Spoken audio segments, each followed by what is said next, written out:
নির্দিষ্ট সময়ের একদিন আগে দেশে এলো বর্ষা। আন্দামান ও নিকোবর দ্বীপপুঞ্জে ঢুকে পড়লো মৌসুমী বায়ু। কেরলে বর্ষা ঢুকবে 31 মে। বাংলায় বর্ষা আসতে চলেছে জুনের প্রথম সপ্তাহে।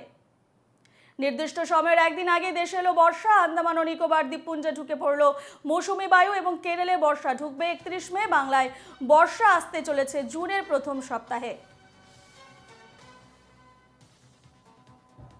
নির্দিষ্ট সময়ের একদিন আগেই দেশে এলো বর্ষা। আন্দামান ও নিকোবর দ্বীপপুঞ্জে ঢুকে পড়লো মৌসুমী বায়ু। কেরলে বর্ষা ঢুকবে 31 মে। বাংলায় বর্ষা আসতে চলেছে জুনের প্রথম সপ্তাহে।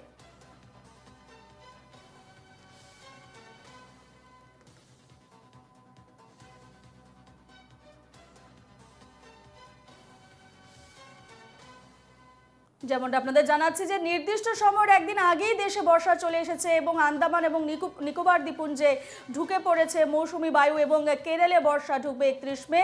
এর পাশাপাশি বাংলায় বর্ষা আসতে চলেছে জুনের প্রথম সপ্তাহে।